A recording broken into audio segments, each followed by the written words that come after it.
Welcome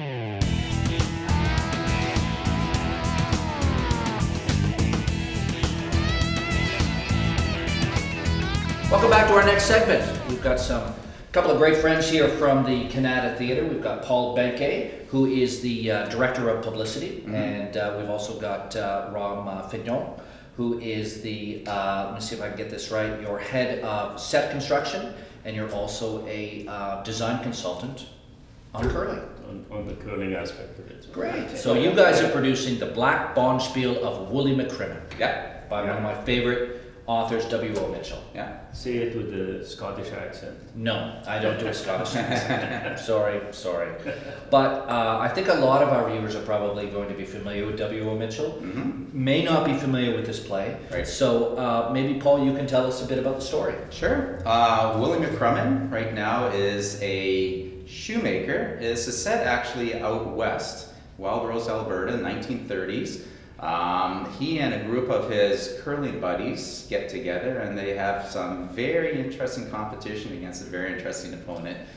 Are you going to tell us who it is, or do you want to hold off? Well, we can say the devil's involved in this. Okay, he brings his team forward. So basically, Wullie's got his, he's got a challenge ahead of him. He's going to try to take on the devil. So the first act right now we set up the challenge, and then second act come together, and it's a lot of fun. It's a lot of big match. Well, we'll talk about the set in a moment, because I've looked at some pictures of previous productions, and I don't know how you're going to do it, so I'm looking forward to hearing about that. But tell us a little bit about the W.O. Mitchell that I know from what I've read. Writing on the prairies, about life on the prairies, and there's a lot of humor involved. Is it the same with this story too? Is there a lot of humor? Oh, very much. Yeah. Go ahead. Yes, there's humor all the way through, and his team is made up of very interesting characters. Okay, larger than life characters. Oh yeah. And it's funny, we talked a little bit before the start here. Rom, you and I are both. Well, I grew up doing some curling as a kid. You're still a big curler. Well, not a big curler, but a regular curler. A regular curler. But curling has a real strong place in Canadian culture. Huge. It's huge. Is it one of the reasons why you guys decided to do this show? Yes, it's a play that appeals to the fact that curling is gaining in popularity, and there are not a lot of plays about curling.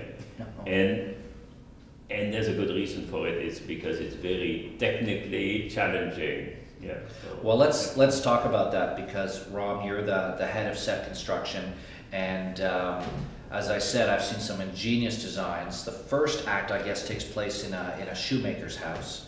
Yeah. The lead, that's Wullie, I guess, and then the second act takes place on a curling rink. So I don't know if you'll be giving anything away, but can you tell us a little bit about some of the challenges of designing and building this? Yeah, I almost gave up when I read about the fact that this is one of the biggest challenges of this play, the technical aspects of it.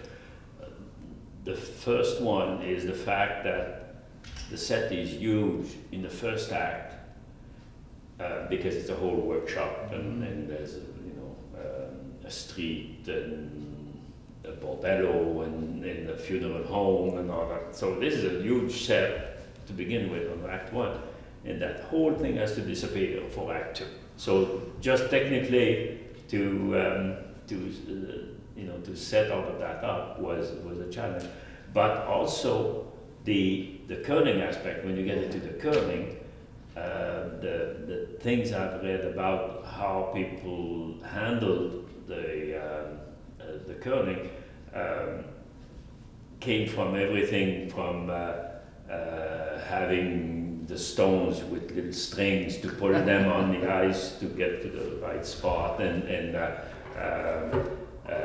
there's one where they added a character that would be an angel that would actually come and place, freeze everybody in place and then come.